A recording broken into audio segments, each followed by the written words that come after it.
Bonjour à tous, bonjour, j'espère que tout le monde va bien. Ça fait un petit moment que j'ai pas fait de vidéo, hein. Ça fait un petit moment. Donc là, la vidéo que j'avais à cœur de faire aujourd'hui, l'intitulé c'est Le cœur.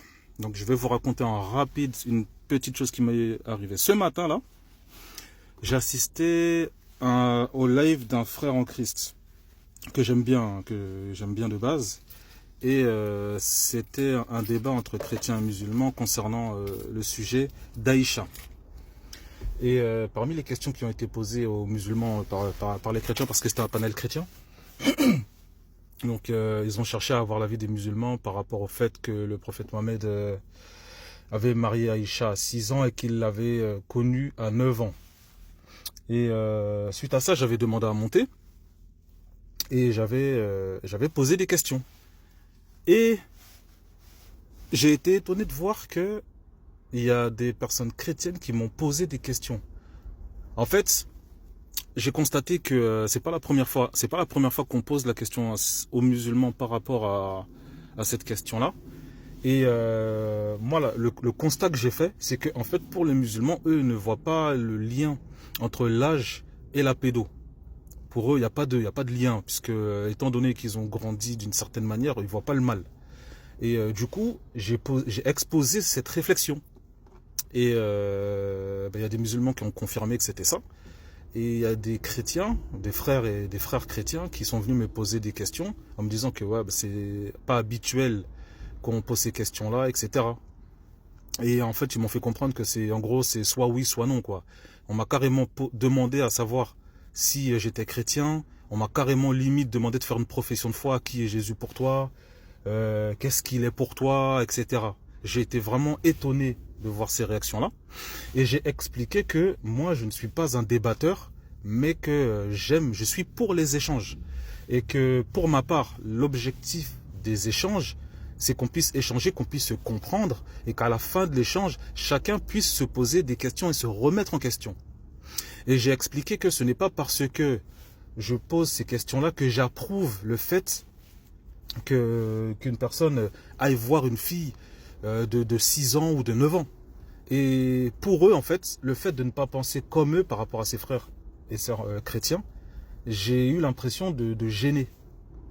J'ai vraiment eu l'impression de gêner.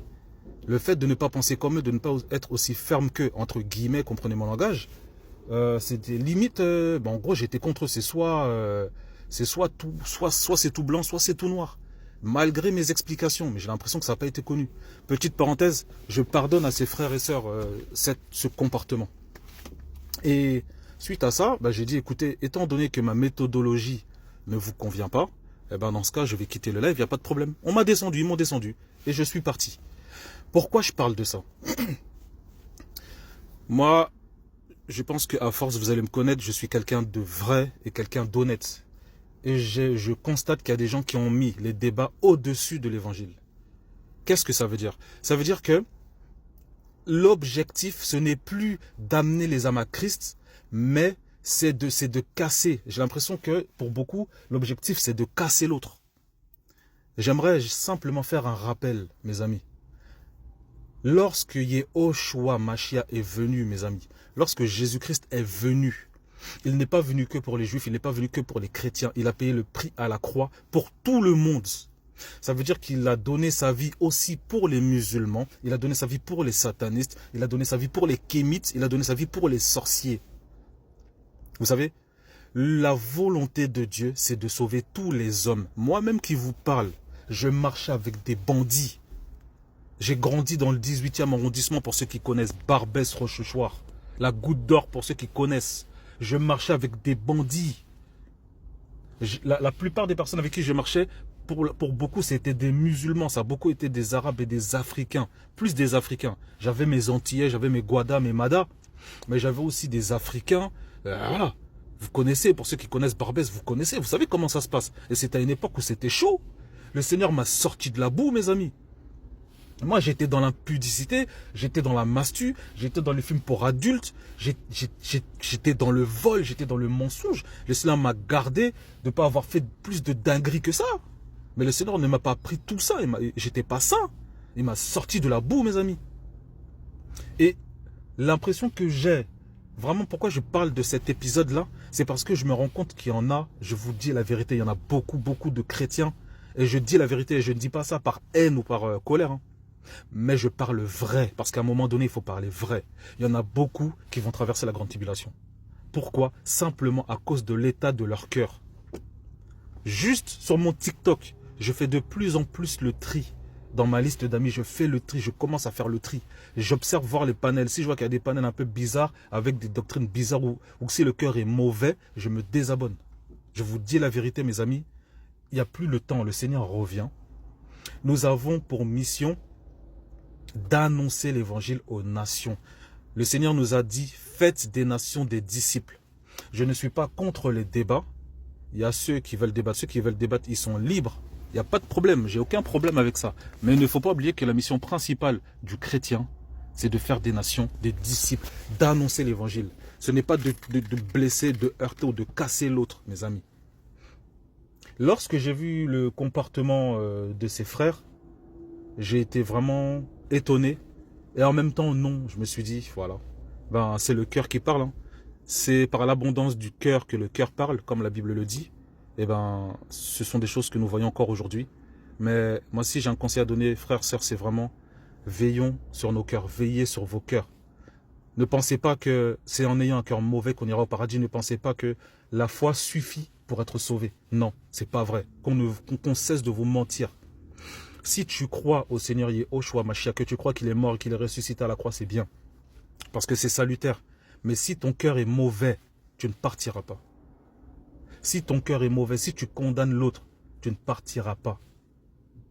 Lorsque j'échange dans les lives, lorsqu'il y a des échanges avec les musulmans, ou des chrétiens, même des kémites ou autres, ce que je vois, ce n'est pas la religion de la personne, c'est l'âme. Ce que je vois, c'est la personne. Je parle à la personne, mes amis. Vous voyez? C'est à la personne que je parle. Je pense que pour la plupart, on a des enfants.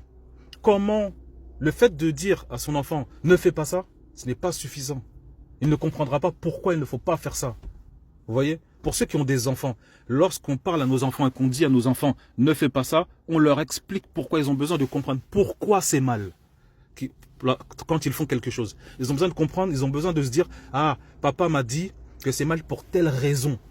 L'enfant, lui, dans son apprentissage, il va le faire. Mais en le faisant, il constatera que lorsque le père ou la mère l'avait averti, ce n'était pas pour rien. Je prends un exemple. Tu as un enfant. Tu dis à l'enfant de ne pas mettre sa main sur le feu parce que ça brûle. Tu lui expliques, tu prends le temps de lui expliquer. À un moment donné, il va mettre sa main dans le feu et il constatera que effectivement ça brûle. Mais il se souviendra après du conseil que tu as donné, de toutes ces fois où tu lui as parlé, et il gardera ces choses-là. Comment vous voulez que les non-chrétiens comprennent les choses des Écritures si vous ne prenez pas le temps de leur expliquer? Comment vous voulez que les gens viennent au Seigneur si vous les traitez mal lorsqu'ils viennent? Je constate que dans beaucoup, il y a un esprit de sectarisme, mes amis. Il y a vraiment un esprit de sectarisme. Il y a une philosophie qui circule, c'est que si tu n'es pas avec nous, tu es contre nous. Mes amis, ce n'est pas comme ça que ça se passe. Lorsque Jésus était sur la terre, il mangeait aussi avec les Samaritains. Le Seigneur ne condamnait pas les non-juifs. Mes amis, où sont les chrétiens et les chrétiennes véritables, les chrétiens et les chrétiennes authentiques? Où sont-ils? Où êtes-vous? Où êtes-vous? Où sont-ils? Où est cet amour dont le Seigneur nous parle dans le livre de 1 Jean? Où est cet amour? L'essence même de ce qui fait notre foi, où est-ce que c'est? J'aimerais finir par dire ceci, frères, sœurs. Le Seigneur revient, et le Seigneur revient chercher des cœurs. Le Seigneur revient chercher des cœurs purs. Prenons le temps de méditer Matthieu chapitre 5. Et voilà, soyez bénis. Et j'aimerais dire vraiment, veillons sur nos cœurs, mes amis, veillons sur nos cœurs. Le Seigneur vient chercher des cœurs, pas des cœurs noirs, pas des cœurs mauvais, pas des cœurs fermés, pas des cœurs durs, mais des cœurs purs, des cœurs aimants. Ayons le cœur de berger, des cœurs qui aiment les âmes. Ne condamnons pas les gens. Laissons les gens venir au Seigneur et présentons Christ aux gens au lieu de les condamner et de leur faire mal. Je ne parle pas de compromission. Mon discours n'est pas d'être dans la compromission, mais dans l'amour.